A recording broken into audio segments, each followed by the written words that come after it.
लेंगे। वेलकम माखन भैया। नमस्कार, सभी को प्रणाम। बाबा रामदेव का आज भजन का संज्ञा रखी गई। बाबा रामदेव एक लोक देवता जिसे कहते हैं वो हैं। तो अपन सब लगभग राजस्थान के हैं, तो मैं थोड़ा सा परिचय उनके बारे में देना चाहूंगा। हालांकि सब जानते हैं, बाबा रामदेव का जन्म सन 1409 14 ईस्वी में भादवे की शुक्ल पक्ष बीज को हुआ था। वो रूणीचा जैसलमेर के पास एक साम्राज्य था, उसके राजा अजमल जी के घर पैदा हुए। उनके माताजी का नाम मेणादे था, बड़े भाई का नाम वीरमदेव था। अजमल जी निसंतान थे। तो सवेरे सवेरे एक बार वो घोड़े पर जा रहे थे, तो किसान लोग खेतों की ओर जाते हुए वापिस अपने घरों पर लौटने लगे। तो उन्होंने बड़े प्यार से पूछा कि क्या हुआ, आप लोग वापिस क्यों जा रहे हो? तो उन्होंने कहा कि आप बुरा न माने, आप निसंतान हैं, और सवेरे सवेरे अगर निसंतान व्यक्ति का चेहरा देखा जाए तो अपशकुन होता है, कार्य सफल नहीं होता है। इस तरह की मान्यता रही, तो इसलिए हम वापस जा रहे हैं। तो अजमल जी को लगा कि बहुत ये तो बड़ा कष्ट हुआ उनको। वो उनके इष्ट था द्वारका जिला। जैसे आपका हर किसी का कोई कोई इष्ट होता है, तो वो तुरंत द्वारका जी के यहाँ गए और मंदिर में बैठकर पूरे दिन तपस्या की। भगवान को प्रकट होने का बोला, लेकिन भगवान प्रकट नहीं हुए। तो उनको बड़ा गुस्सा आया, तो उन्होंने एक लड्डू भगवान के मुंह पर दे मारा कि क्या बात है, तुम प्रकट नहीं होते हो। तो वहां के पुजारी ने जब देखा, तो उनको लगा कि अब ये भगवान का भक्त है, उनको कैसे समझाया जाए, मंदिर से कैसे। तो उन्होंने उसको कहा कि देखो, भगवान तो कि असली जो द्वारिका है वो तो समुद्र के अंदर है, तो आपको वहां मिलेंगे। इतना सुनते ही अजमल जी ने आओ देखा ने ताव और समुद्र के अंदर छलांग लगा दी। कहते हैं वहां पर श्री कृष्ण से उनका साक्षात्कार हुआ। कृष्ण का बावले ऐसे बिना सोचे समझे तुम समुद्र में कूद गए। तो उनका मेरे को तो किसी भी हालत में आपको प्राप्त करना है। उस समय भगवान कृष्ण के सिर पर एक पट्टी बंधी हुई थी। तो पहले तो उन्होंने पूछा, भगवान ये पट्टी काहे की है? तो उन्होंने कहा, तुमने जो लड्डू मारा था उसकी चोट है। फिर उन्होंने आग्रह किया कि मेरे घर पर तुम स्वयं अवतार लेकर आओ।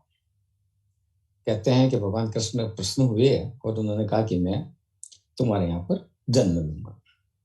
उस समय पोखरण के अंदर जो रणुजा राज्य था, वह भैरव नाम का एक राक्षस, उसका बड़ा आतंक था, बड़ा संकट था। तो उन्होंने उस राक्षस का वध किया। अब स्वामी रामदेव कैसे थे कि वो एक बड़े संत स्वभाव के, राजा होने के बाद भी बड़े संत स्वभाव के थे, बहुत सूरवीर थे, चमत्कारी थे। कई चमत्कार, उन्होंने 14 पर्चे तो जीते जी दिए, उसके बाद लगातार भी तक दे रहे हैं। कर्तव्य परायण थे, जनता के रक्षक थे और गौ सेवक थे। ऐसे ही गुणों के हिसाब से वो जाति व्यवस्था के विरोधी थे। समाज के अंदर जाति व्यवस्था मतलब ये जो वर्ग भेद है, जाति भेद है, वो नहीं रहना चाहिए। सामाजिक समरसता बनी रहनी चाहिए। जीव मात्र के प्रति दया, ऐसा भाव जनता में रहे। गुरु को का संपूर्ण आदर मिले, गुरु को संपूर्ण सम्मान मिले, ये उनके सिद्धांत थे। वो समाज सुधारक भी थे और अछूत वर्ग से बहुत प्रेम, उनको गले लगाना चाहिए। तो वो अछूतों के साथ बैठकर भजन करते थे। और एक दलित महिला डालीबाई, उनको उन्होंने बहन बनाकर जीवन पर्यंत भाई का संबंध निभाया उनके साथ। साथ में ही जो हिंदू धर्म में आडंबर आ गए थे, उन आडंबरों का उन्होंने विरोध किया और हिंदू मुस्लिम एकता के बहुत ज्यादा पक्षधर थे। इसलिए रामसा को अपन देवता भी मानते हैं और मुसलमान उनको रामसा पीर के नाम से जानते हैं। उसके पीछे भी एक घटना है। उज्बेकिस्तान से 5 पीर जब उन्होंने सुना बाबा रामदेव के बारे में, तो उनकी परीक्षा लेने के लिए आए और बाबा रामदेव ने उनका सम्मान किया, घर बुलाया, भोजन के लिए बिठाया। तो परीक्षा लेने के लिए उन्होंने कहा कि अरे हम तो, हमारा जो खाने के बर्तन है वो तो मुझे भी किसान में भूल गए, और हम केवल उन्हीं बर्तनों में खाना खाते हैं, तो हम आपके यहाँ खाना नहीं खा पाएंगे, हम वापस वहां जब उज्जैन में पहुंचेंगे तब खाना खाएंगे। तो कहते हैं कि उन्होंने अपने चमत्कार से वो सारे बर्तन रूनीचा मंगा लिए और उनको भोजन करा के ही उनको विदा किया। तब से मुसलमानों ने भी उनको राम साहब पीर की उपाधि, तो वहां पर उस समाधि पर हिंदू भक्त भी जाते हैं और मुसलमान भी जाते हैं। वो ये कहते थे कि अपने कर्मों में हमेशा शुद्धता रहनी चाहिए, सत्यता रहनी चाहिए। उनका जो स्वरूप है, जब हम उनकी उपासना करते हैं या उनकी कल्पना करते हैं, तो उनका स्वरूप नीले घोड़े के ऊपर वो सवार दिखाई देते हैं। एक हाथ में उनके भाला रहता है और दूसरे हाथ में तंदूरा रहता है, यानी भक्ति और शक्ति, इसका वो प्रतीक माने जाते हैं। और उन्होंने अपने जीते जी बहुत सारे चमत्कार, मतलब जिसको सामान्य भाषा में पर्चा कहते हैं, पर्चा दिए। ये ऐसे लोग देवता हैं जो इष्ट के रूप में अगर उनकी उपासना की जाए तो हमको पर्चा मिलता है। उनकी पत्नी का नाम नेतल दे था। वो शादी से पहले विकलांग थी, तो उन्होंने चूंकि सामाजिक समरसता के वो बहुत ज्यादा समर्थक थे, तो उन्होंने कहा कि जैसे अछूत जाति की डालीबा को बहन बनाया, ऐसे ही अपंग को उन्होंने अपनी पत्नी बनाया और अपने पर्चे के माध्यम से उन्होंने उनको स्वस्थ किया। अब जब बाबा रामदेव जी का नाम आता है तो मैं आज थोड़ा सा 5 मिनट और लूंगा। पराविज्ञान, एक आत्मा का मनुष्य के जीवन में क्या प्रभाव रहता है, कैसे हम हमारे इष्ट को मना पाते हैं, इसका एक पूरा विज्ञान है जिसको पराविज्ञान कहता है। पूरा विश्व इसके ऊपर शोध भी कर रहा है और अपने भारत के मनुष्यों ने तो बहुत ज्यादा इस पर शोध किया है। तो पराविज्ञान का अर्थ ये है कि जब कोई आत्मा पंचभूत शरीर में, पंचभूत यानी पृथ्वी, जल, अग्नि, वायु और आकाश, इससे निर्मित जो शरीर है और 3 गुणों से युक्त, रजस, तमस, रजस और सात्विक, ऐसे गुणों से युक्त शरीर के अंदर प्रवेश करती है तो मनुष्य का स्वरूप लेती है। और वो जो मनुष्य है वो अगर निरंतर, जैसे बाबा रामदेव जी में जो गुण थे, इस तरह के गुणों से युक्त अपना जीवन जीता है तो वो आत्मा एक महान आत्मा कहलाती है। हमने हमारे गरुड़ पुराण में भी पढ़ा है और गीता के 3रे अध्याय में, 2रे अध्याय में आत्मा का गमन का बहुत विस्तृत विवेचन किया गया है। तो मृत्यु के पश्चात ऐसी आत्माएं ब्रह्मांड में रहती है, उनका साक्षात्कार निरंतर किया जा सकता है। तो आत्मा की जो गति बताई है, अधोगति, उत्तम गति, इस तरह की गति रहती है। तो जीवन के क्रम में जैसे कर्म रहते हैं वैसी आत्मा की गति रहती है। और जो आत्मा अधोगति को प्राप्त होती है उन आत्माओं को हम अपने इष्ट के रूप में पूछ सकते हैं, प्राप्त कर सकते हैं, साक्षात कर सकते हैं। अब जो इष्ट होता है, आपने कई बार सुना होगा कि ये मेरा इष्ट है। कई महापुरुष कहते हैं कि वो प्रभु मेरा इष्ट है। भगवान राम भी जब रावण का आक्रमण करने गए तो अपने इष्ट शंकर जी की उपासना करके गए। यहाँ तक रावण ने भी शंकर जी की उपासना करी। भगवान ये अपने शिवाजी महाराज जब युद्ध में गए तो माँ भवानी उनका इष्ट था, तो उसकी जब उपासना की तो माँ भवानी ने उनको तलवार प्रेजेंट की। ऐसे स्वामी विवेकानंद जब झंझट में थे, समुद्री यात्रा को ठीक नहीं समझा जाता था और उनको निमंत्रण मिला अमेरिका जाने का, इच्छा हुई, तो वो रामेश्वर में जो चट्टान है उस पर 3 दिन तक बैठे और उनके इष्ट रामकृष्ण परमहंस थे और उनसे अनुमति प्राप्त की। तो रामदेव परमहंस उनको समुद्र पर चलते हुए दिखाई दिए। तो एक तरह से इष्ट ने उनको दर्शन देकर एक आज्ञा दी कि तुम समुद्र पार कर सकते हो। तो हमारे जितने भी इष्ट हैं, ये कपोल कल्पित बात नहीं है, हम इनकी उपासना कर सकते हैं। तो इष्ट कितने तरह के होते हैं? पराविज्ञान में कहा गया है कि अपनी मान्यता के अनुसार सबसे बड़ा इष्ट देवों के देव शंकर, अगर हम शंकर भगवान की उपासना करते हैं तो वो जल्दी शीघ्र प्रसन्न होते हैं, दर्शन देते हैं। फिर इष्ट में 3 ईश्वर, ब्रह्मा विष्णु महेश, ये भी हम इष्ट के रूप में इनकी प्राप्ति कर सकते हैं। फिर देवतागण, इंद्र है, वायु है, अग्नि है, सूर्य है, चंद्रमा है, जल है, इवन नाग है। इसलिए हम कोई भी शुभ काम करते हैं, गृह प्रवेश है, शादी है, मुंडन संस्कार है, जितने भी तरह के संस्कार करते हैं, तो हम उस देवता का आह्वान करते हैं, यानी देवता को हमारे इष्ट के रूप में प्रकट होने का आह्वान करते हैं। फिर हमारे जो इष्ट होते हैं वो होता है पितृपक्ष। हमारे परिवार के अंदर, हर परिवार के अंदर कोई न कोई व्यक्ति को हम पितरों में लेते हैं, और उस पितृ की ये एक तरह से धार्मिक दायित्व होता है कि वो अपने स्वजनों का, आने वाली पीढ़ी का ध्यान रखें।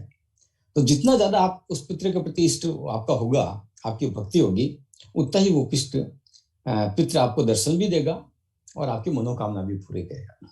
इसी तरह आपने देखा होगा कि हर कुल की एक कुल देवी होती है, तो वो कुल देवी हमारी इष्ट होती है, और इसलिए हम लोग हमारे कुल देवी की बड़ी उपासना करते हैं और साधना करते हैं और उसको दर्शन देने का आग्रह करते हैं।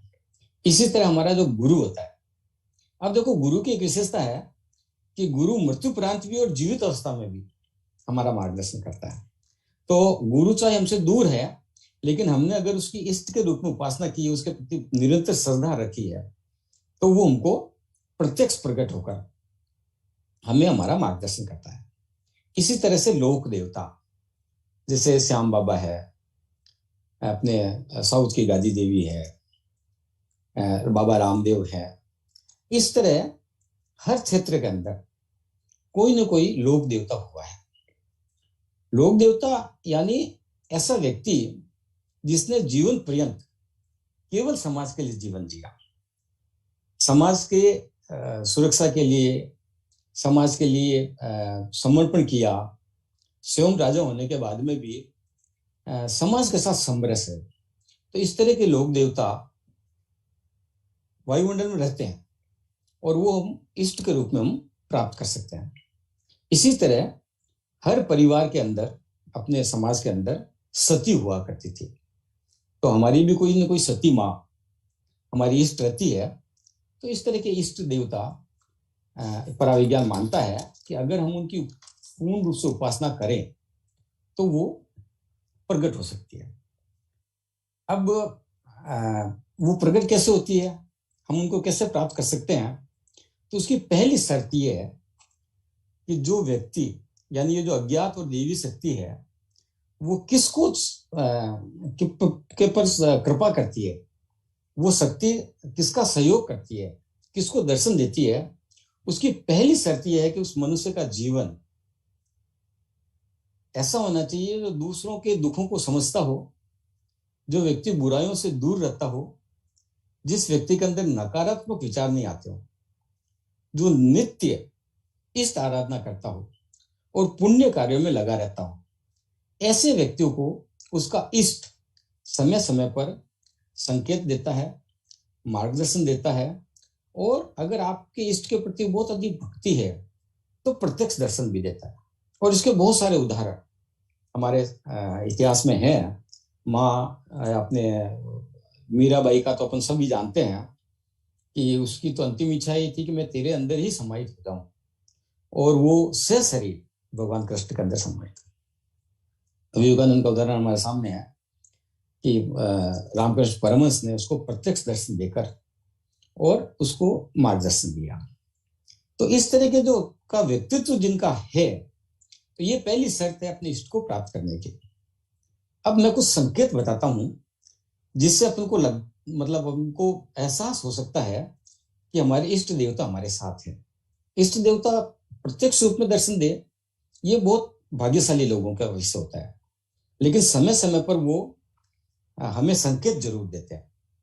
तो इसके कुछ ये जो पराविज्ञान है, उन्होंने जो रिसर्च किया है उसमें कुछ बातें बताई है।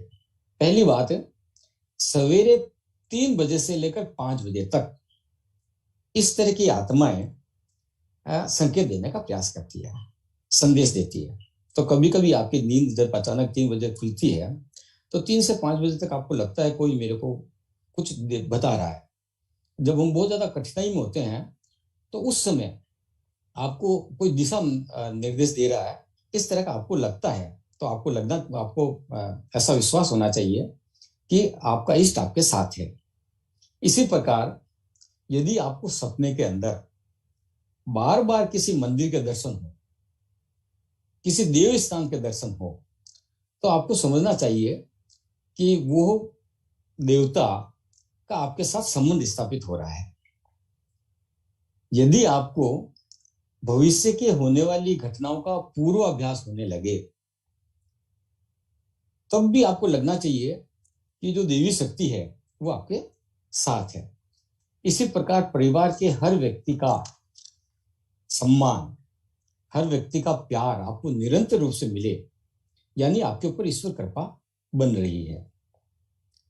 कभी कभी जीवन में अचानक लाभ मिले व्यापार के अंदर, या बहुत बड़ी कठिनाई में हो और अचानक वो कठिनाई दूर हो, तो यानी आपका जो इष्ट है वो आपके साथ खड़ा है, वो आपका सहयोग कर रहा है। कभी कभी ऐसा भी लग सकता है कि आपको लगे कि मेरे आसपास में कोई है, आपको कोई ऐसी सुगंध का आभास हो जो सुगंध आपने इष्ट देवता के मंदिर में सूंघी थी। जैसे बाबा रामदेव के आप भक्त हैं, बाबा रामदेव के यहाँ साल में 1 बार 2 बार जाते हैं, और उस मंदिर की जो विशेष सुगंध है वो अगर आपको घर बैठे कभी कभी ऐसा महसूस हो, यानी आपका इष्ट आपके आसपास है और आपका सहयोग कर रहा है। इसी प्रकार जब आप पूजा कर रहे हो और पूजा में बैठे अचानक कोई सुहाना हवा का झोंका, प्रकाश पुंज आपको नजर आए, यानी ईश्वर का प्रगटीकरण आपके सामने हुआ है। इसी प्रकार पृथ्वी पर रहते हुए आपको ऐसा लगे कि मेरे और चारों तरफ बादलों का झुंड आ गया है, हवा का एक बहुत अच्छा पुंज आ गया है, यानी आप अपनी अनुभूति ऐसा कर रहे हो कि मैं पृथ्वी पर नहीं हूं, कहीं अलग लोक में विचरण कर रहा हूं, यानी आपका ईश्वर आपके साथ है। इसी की चरम सीमा जब आप कहीं पर भी ध्यान में बैठे हों, एकांत में बैठे हों और शांत मन से बैठे हों, और अचानक आपको तेज रोशनी पुंज दिखाई दे, अचानक आपके कानों में मधुर संगीत सुनाई दे, यानी ईश्वर का साक्षात्कार दर्शन आपको हो रहे हैं। ईश्वर जरूरी नहीं कि साकार रूप में दिखाई दे, क्योंकि ईश्वर, मैंने बताया कि ईश्वर जब पंचभूतों के शरीर में 3 गुण के से युक्त शरीर में प्रवेश करता है तो वो साकार रूप में आता है, लेकिन वो निराकार रूप में आपके साथ है, आप उसका अनुभव कर सकते हैं। ऐसे ही कई बार ऐसा होता होगा, मैंने बताया शर्त वही है कि जो व्यक्ति में ये गुण है उनको ईश्वर दिखाई देता है, कि कभी गहरी नींद में आप सो रहे हो और कोई आपको पुकार रहा है और आप जग कर देखते हो तो आप वहां कोई है ही नहीं। तो ये सारे मैंने लक्षण बताए हैं जिनसे आप, ये जो पराविज्ञान कहता है कि मनुष्य एक आत्मा का दूसरी आत्मा से मिलन, एक आत्मा का दूसरी आत्मा को संदेश, एक सूक्ष्म रूपी आत्मा जिसके पास शरीर नहीं है, उसका इस शारीरिक मनुष्य जीवन का साक्षात्कार, ये पराविज्ञान मानता भी है। जैसे मैं अमेरिका में रहता हूँ अभी, तो अमेरिका में भी जो पहले एक राष्ट्रपति हुआ करते थे, अभी नाम भूल रहा हूं मैं, वो आत्मा के रूप में बार बार आते हैं, हर उसको राष्ट्रपति को दर्शन देते हैं, ऐसा अमेरिका भी मानता है। मिस्र की मम्मियों को इसलिए सुरक्षित रखा जाता था कि वो आत्मा पुनः उसमें प्रवेश करेगी। हालांकि हमारा विज्ञान भी मानता है कि आत्मा एक बार शरीर छोड़ने के बाद में उसमें प्रवेश नहीं करती है, लेकिन सूक्ष्म रूप में वो हमारे सामने रहती है, हम उसकी उपासना कर सकते हैं, हमारे इष्ट को प्राप्त कर सकते हैं। और बहुत सारे उदाहरण हैं कि जब हम बहुत ज्यादा कठिनाई में होते हैं और हमारे इष्ट को याद करते हैं तो वो कठिनाई तुरंत दूर होती है। लेकिन केवल कठिनाई में या केवल कष्ट में ही ईश्वर की उपासना करना, ईश्वर को प्राप्त करना, ये ठीक नहीं है। तो अगर हम निरंतर इष्ट की उपासना करेंगे तो बहुत सहज रूप से हम ईश्वर को प्राप्त कर सकते हैं, ईश्वर का सहयोग प्राप्त कर सकते हैं, उनका आशीर्वाद प्राप्त कर सकते हैं, उनका मार्गदर्शन प्राप्त कर सकते हैं।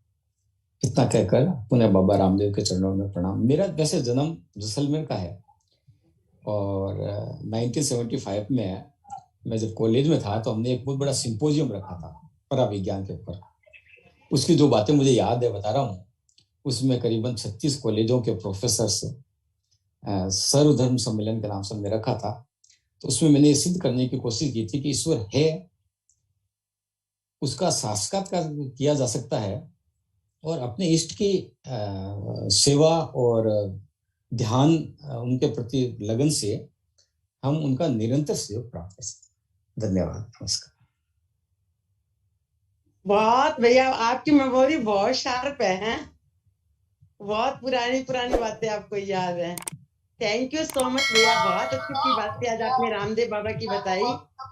लेकिन मुझे लगता है भैया टाइम हो गया 9:30, तो आज इस प्रोग्राम की अपने भजन संध्या का समापन करते हुए मैं कंचन जी को बोलती कि वो कल्याण मंत्र बोलेंगी। कंचन जी, 1 मिनट पहले 2 शब्द सुरेश जी के करवा दो बस। ओ सुरेश भैया है क्या? हाँ सुरेश जी अनम्यूट हो। माखन भैया, आज आपने ना हमारा थोड़ा कंफ्यूजन दूर कर दिया। नहीं, एक्चुअली ऐसा होता है ना कि किसको इष्ट तो सभी के होते हैं, लेकिन कभी क्या होता है ना कि हमको ये नहीं पता था कि रामदेव जी और श्याम बाबा को लोग मतलब देवता कहते हैं। तो मतलब ये बात नहीं थी, तो कई को लगे कि मतलब किसको माने किसको नहीं। ऐसा कभी कभी अंदर से कंफ्यूजन आता है ना। नहीं, हर व्यक्ति का अपना एक इष्ट होता है। एक इष्ट के प्रति अपना जब समर्पण होता है तो वो जरूरी नहीं कि मतलब जैसे राम बाबा है, श्याम बाबा है, ये तो जनरल है। इसके अलावा आपका पारिवारिक इष्ट भी हो सकता है, कुल देवी भी हो सकती है, सती भी हो सकती है। और नहीं, सबसे बड़ा ठीक है, पर जैसे ब्रह्मा विष्णु महेश्वर ये सब है, लेकिन हमको ये नहीं पता कि इनको लोक देवता कहते हैं, ये हमको नहीं पता। तो वो लोक देवता वो वाली बात। चलो।